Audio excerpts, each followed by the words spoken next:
1942 में second world war खत्म हो गया और दुनिया ने राहत की सांस ली, लेकिन शांति ज्यादा देर तक नहीं रही। युद्ध के बाद की तबाही और बर्बादी ने एक नई चुनौती को जन्म दिया। यूनाइटेड स्टेट्स और सोवियत यूनियन के बीच जो दोस्ती थी वो जल्दी टूट गई और उसकी जगह शक और दुश्मनी ने ले ली।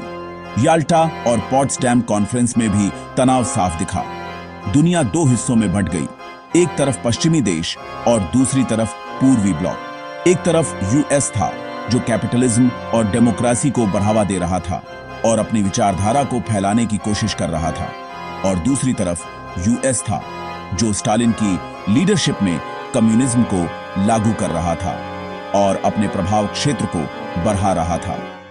दोनों साइड्स का मानना था कि उनका सिस्टम ही बेस्ट है, जिसकी वजह से दुनिया भर में अपना दबदबा बनाने की होड़ शुरू हो गई। प्रोपेगेंडा और प्रचार के माध्यम से दोनों ने अपनी अपनी विचारधाराओं को फैलाने की कोशिश की। सोवियत ने ईस्टर्न यूरोप के कई देशों में कम्युनिस्ट सरकारें बना दी, जिससे वेस्टर्न कंट्रीज परेशान हो गईं।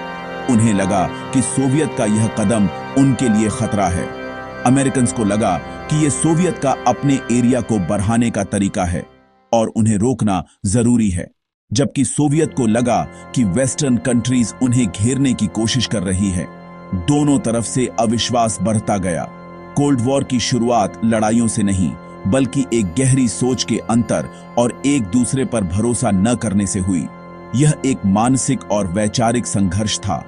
दोनों सुपर पावर्स ने दुनिया में अपनी पोजीशन मजबूत करने के लिए गठबंधन बनाए, जैसे नेटो और वार्सो पैक्ट। अपनी आर्मीज को स्ट्रॉन्ग किया और हथियारों की होड़ शुरू हो गई और इंटेलिजेंस नेटवर्क तैयार किए। CIA और KGB जैसी एजेंसियों ने SPC और गुप्त ऑपरेशंस में महत्वपूर्ण भूमिका निभाई। इस सीक्रेट लड़ाई ने लगभग आधी सदी तक दुनिया को शेप दिया।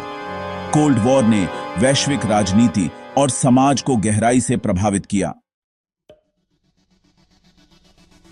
1946 में विंस्टन चर्चिल ने एक ऐतिहासिक भाषण में आयरन कर्टेन के बारे में चेतावनी दी थी, जिसमें उन्होंने बताया कि कैसे यूरोप के बीच एक अदृश्य दीवार खड़ी हो गई है जो यूरोप को दो हिस्सों में बांट रही थी, एक तरफ लोकतंत्र और दूसरी तरफ तानाशाही।